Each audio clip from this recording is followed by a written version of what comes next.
салому дуруди бепоён ба кулли мухлисони барномаи дар шабакаҳои иҷтимоӣ. Фирдавси Хурсанд топ хабарҳои варзиширо мегӯяд. Оғоз мекунем.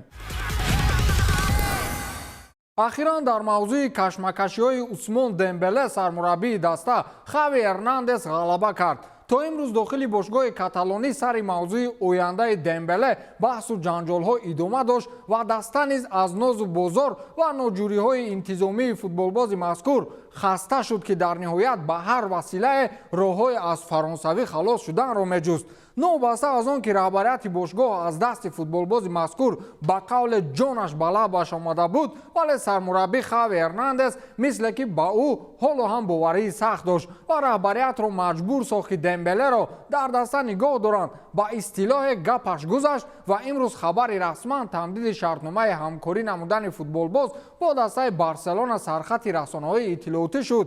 ҳуҷумкунандаи бошгоҳи Барселона Усмон Дембеле бо бошгоҳи каталонӣ тамдиди шартнома кард. дар ин бора хадамоти матбуотии бошгоҳ имрӯз расман эълон кард. шартномаи нав байни фаронсавӣ ва каталониҳо то тобистони соли 2024 эътибор дорад. қаблан хабар дода шуда буд, ки ҳамлагар, ки феълан дар мақоми агенти озод қарор дорад, ба хотири бастани созишномаи нав бо каталониҳо ба поён рафтани миқдори маошаш розӣ шудааст. дар мавриди кам шудани маоши футболбоз ягон расонаи хабарӣ дақиқан маълумот надоданд, ки маоши ӯ чӣ миқдор коҳиш ёфта бошад. ба иттилои Дембеле нисбати солҳои қабл 40% кам мегирад ва ба хабари пойгоҳи Элекупе бовар кунем, Дембеле танҳо аз баҳри 1 миллиони дигар аз ҳисоби маошаш гузаштааст. яъне пештар 12 миллион мегирифт, ҳамакнун 11 миллион мегирад. поёни боло рафтани нархи маоши футболбоз гумонам ба чизе таъсир намерасонад. дар вақти маошаш зиёд будан тамрин намеомад,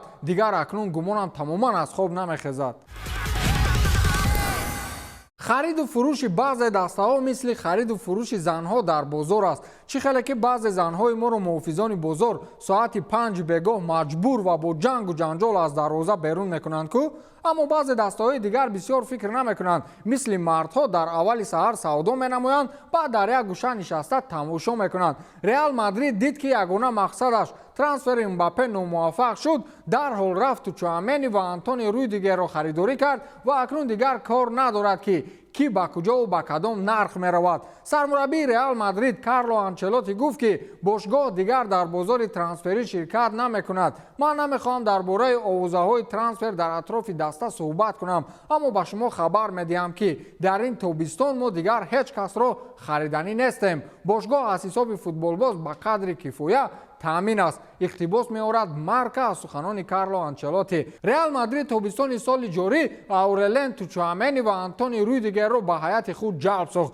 Чуамени дастпарвари Бордо аст, ки соли 2020 ӯро ба Монако ба маблағи 18 миллион евро фурӯхт ва Реал имсол 80 миллион евро харид. Антонио ба Реал Мадрид ҳамчун агенти озод гузашт ва шартномаи 5 сола ба имзо расонид. хулас мухлисони Реал дар ин равзанаи трансферӣ дигар ягон ҳангомаи интизор нашаванд. фақат дуо кунанд, ки имсолам бахти футболӣ дари худро барояшон боз намояд.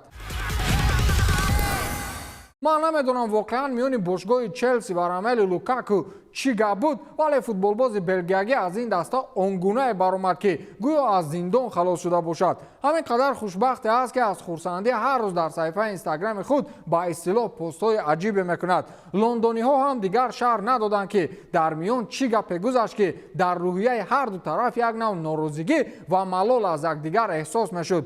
ахиран журналистон Томас Тухелро маҷбур карданд, ки дар бораи рафтани Лукаку ақаллан ягон сухан бигӯяд. олмонӣ гуфтааст, ки ба назардошти он, ки мо ӯро ба иҷора додаем, вале дари бошгоҳи мо ҳамеша барои ӯ боз аст. ман намедонам, ки ин чӣ қадар эҳтимол дорад, аммо ба таври 100% кафолат додан ин масъулияти ман нест. албатта имконият вуҷуд дорад. якҷоя бо раҳбарияти бошгоҳ ба чунин қарор омадем, ки ӯро раҳо мекунем. вай рафтан мехост ва чунин фурсат ба миён омад ва мо ӯро раҳо кардем. ҳоло мо Раҳим Стерлингро харидорӣ намудем, аз ин рӯ мо дар хати ҳамла ягон мушкилӣ надорем, гуфтааст Томас Тухел ба пойгоҳи хабарии Sky Sports. Лукаку кӯҳе бо ҷони кӯдакӣ аст. дар Премер-лигаи Англия ба ин таҳаммул карда намешавад. на ҳар мураббӣ омода аст, ки ӯро таъриф кунад ва ҳамеша аз ӯ ҳимоят намояд. пас аз баромади ӯ дар Манчестер Юнайтед маълум шуда буд, ки ин бозингар барои Премер-лига нест. вақте ки Челси тасмим гирифт, ки ӯро харидорӣ кунад, ӯ худаш ҳайрон шуда буд.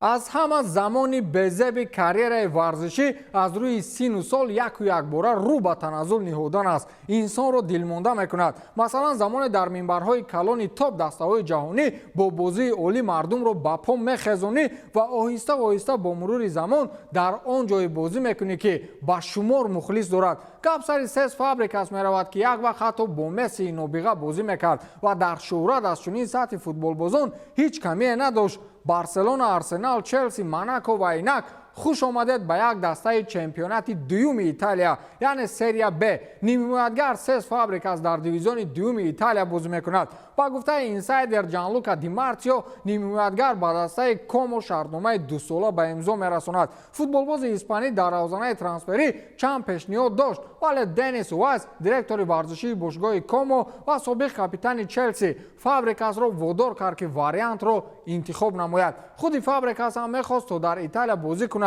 футболбози 35 сола аз дастаи Монако ҳамчун агенти озод ба дастаи серияи Б гузариш кард, яъне Комо Фабрикасро ройгон ба даст овард. охир барои он ки мисли 35 солаҳои дигар дар дастаҳои Реалу, Барсу, Манчестеру ПСЖ бозӣ кунӣ, бояд дар майдони футбол бошӣ, на ин ки ҳар рӯз аз оббозӣ дар соҳилҳои баҳр ба саҳифаи инстаграмат аксу видео ворид намоӣ. дар 35 солагӣ одами баҳунар дар серияи А бозӣ карда метавонад. он ҷо нафақахӯрон хеле зиёданд.